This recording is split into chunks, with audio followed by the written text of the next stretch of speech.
ఏలూరు జిల్లా బుట్టాయిగూడెంలో పెద్దపులి పంజా విసిరింది. గిరిజన ప్రాంతంలో కట్టేసిన పశువులపై పెద్దపులి దాడి చేసింది. ఈ దాడిలో 3 పశువులు మృతి చెందినట్లు అటవీ శాఖ అధికారులు నిర్ధారించారు.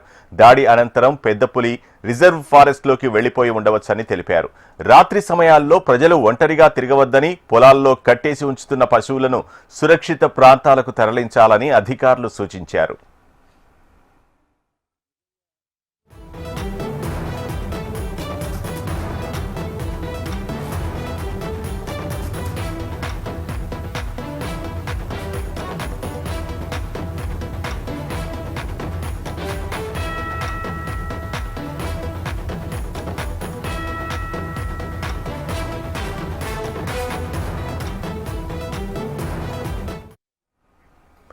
ఏలూరు జిల్లా బుట్టాయిగూడెంలో పెద్దపులి పంజా విసిరింది. గిరిజన ప్రాంతాల్లో కట్టేసిన పశువులపై పెద్దపులి దాడి చేసింది. ఇదే అంశానికి సంబంధించి మరింత సమాచారం మా ప్రతినిధి భాను అందిస్తారు. భాను, పెద్దపులి సంచారానికి సంబంధించి వివరాలేంటి?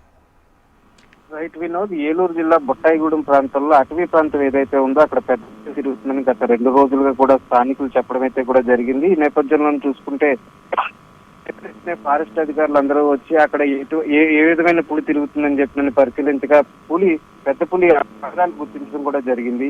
వెంటనే గ్రామస్తులందరినీ కూడా ఫారెస్ట్ అధికారులు అలర్ట్ చేయడం కూడా జరిగింది. ఎవరు బయటికి రాకూడదని చెప్పినని, అవసరమైతేనే బయటికి రావాలని చెప్పినని ఫారెస్ట్ అధికారులు చెప్పడం అయితే కూడా జరిగింది. కానీ నిన్న రాత్రి మటుకి ఊరి చివారులు కట్టేసిన ఆవులైతే ఏదైతే ఉన్నాయో ఆ ఆవుల మీద పెద్ద పులి పంజా విసిరి ఒక ఆవుని పూర్తిగా తినివేయడం కూడా జరిగింది. 2 ఆవులు కూడా అక్కడికక్కడే మృతి చెందడం కూడా జరిగింది. వినోద్, మరొకసారి వెంటనే అటవీ శాఖ అధికారులు అందరూ కూడా వచ్చి గ్రామస్తులందరికీ కూడా హెచ్చరించడం అయితే జరిగింది. ఆవులన్నీ కూడా ఒక చోటే కట్టాలని చెప్పని, ఆ కట్టిన ప్రదేశంలో కొంతమంది కాపలాదారులు ఉండాలని చెప్పని కూడా జరిగింది. వినోద్, మరో పక్క చూసుకుంటే ఎవరైతే ఇళ్లలోంచి బయటికి రాకుండా పొలాల్లో కట్టేసి ఉంచుతున్న పశువులను సురక్షిత ప్రాంతాల్లో తరలించాలని చెప్పని కూడా అటవీ అధికారులు సూచించడం అయితే జరిగింది. ఎక్కడికెక్కడ అంటే పులి సంచరిస్తున్న ప్రాంతాలు ఏవైతే ఉన్నాయో వాటిని గుర్తించి అక్కడ బోన్లు ఏర్పాటు చేయడం, అదేవిధంగా సీసీ కెమెరాలు కూడా ఏర్పాటు చేయడం కూడా జరిగింది.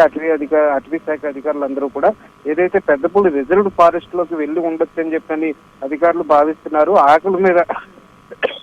ఆకలి మీద పులి వచ్చిందా, లేకపోతే ఏమన్నా దారి తప్పి వచ్చిందా, లేకపోతే ఏ విధంగా వచ్చిందన్న కోణంలో కూడా అటవీ అధికారులందరూ కూడా దీని మీద పరిశీలన అయితే చేస్తున్నారు. ముఖ్యంగా చూసుకుంటే గ్రామస్తులు ఎవరైతే ఉన్నారో, గిరిజన ప్రాంతంలో ఉన్న గ్రామస్తులు ఎవరైతే ఉన్నారో వాళ్ళందరూ కూడా సురక్షితంగా ఇంట్లోనే ఉండాలని చెప్పని ఎక్కడికెక్కడ అటవీ శాఖకు సంబంధించిన అధికారులందరినీ కూడా ఇక్కడ కేంద్రీకృతం కూడా ఉంచి ఎటువంటి అవాంఛనీయ సంఘటనలు జరగకుండా కూడా అటవీ శాఖ అధికారులు సూచించే పరిస్థితి అయితే ఇక్కడ ఉంది. Vinod, thank you Bhanu.